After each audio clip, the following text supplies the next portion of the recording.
Today, we're going to talk about the incredible journey of Kim Namjoon, who you probably know as RM of BTS. It's a pretty amazing story, really, all about choosing your passion, dealing with some serious pressure, and then using your voice to make a real impact on the world. So, let's start with this question. This is what a teenage Namjoon actually asked his mother when she wasn't so sure about his dream to make music. And right there, that question, it just gets to the heart of everything for him early on. Follow the safe, expected path, or risk it all for something you truly love. Okay, so let's rewind a bit and go back to the very beginning, because before he was leading one of the biggest bands on the planet, he was just a kid from Ilsan with a microphone in his hand and a massive decision to make. When you look at his early years, you see this incredible split. In 2007, he's making a name for himself in the underground hip-hop scene as Runch Randa, part of these amateur crews like the Black Pirates. But at the exact same time, he's a brilliant student. We're talking top 1% of the entire country. So this wasn't just a hobby, it was two completely different futures crashing into each other. Of course, his talent eventually got him an audition, and he became the very first foundational member of what we now know as BTS. And this number, wow, it really puts the weight of that choice into perspective. An IQ of 148 is, well, it's genius level. He had a clear, guaranteed path to a certain kind of success, but he chose the much more uncertain world of music. You can totally see that same brainpower in his art, right? It's what lets him write those complex, thoughtful lyrics that he's so famous for. So this wasn't just him changing careers, it was him betting everything on himself. But deciding to join Big Hit and become an idol, well, it wasn't some smooth and easy transition. Actually, it kicked off this huge identity crisis for him. He was totally caught between the world he came from and the new one he was trying to build. I mean, imagine this. He was getting heat from both sides. To his old friends in the underground scene, becoming a K-pop idol was the definition of selling out. But then, inside the super-polished idol world, a rapper with his kind of raw, unfiltered style was seen as a total outsider. He was too hip-hop for the idols and way too idol for the hip-hop scene. He just couldn't win. So what was his answer to being stuck in the middle? He just worked. Man, did he work.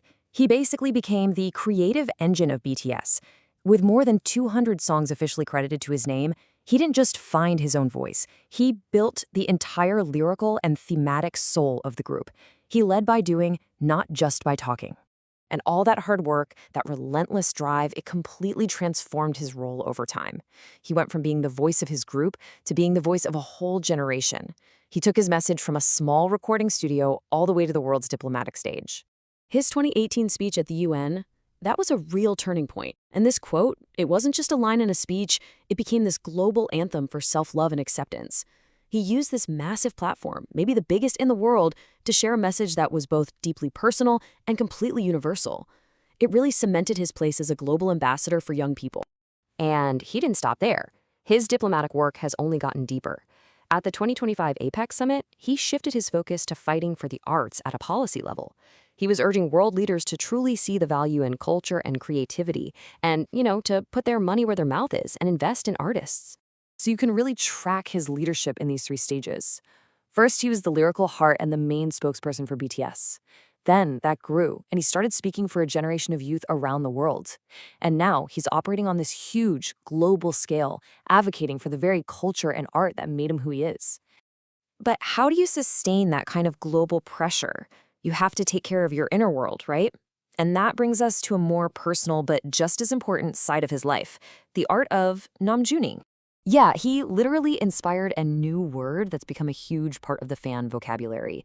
Namjooning is basically his method for staying grounded. It's all about disconnecting from the madness of fame and reconnecting with himself by going to museums, being in nature, just simple things. It's how he keeps himself centered and inspired. And all that self-reflection, it leads to some incredible results. You can hear it directly in his solo music, like the super personal albums Indigo and his latest, Right Place, Wrong Person. It's also turned him into a serious art patron, so much so that he's got an exhibition of his own collection coming up in 2026, and he's constantly using his platform to introduce the world to amazing Korean artists. When you look at the whole picture, RM's journey is just this powerful example of how you can have massive ambition without losing who you are. He's still that thoughtful rapper from Ilsan, deep down. He's just sharing his view of the world from the biggest stages you can imagine.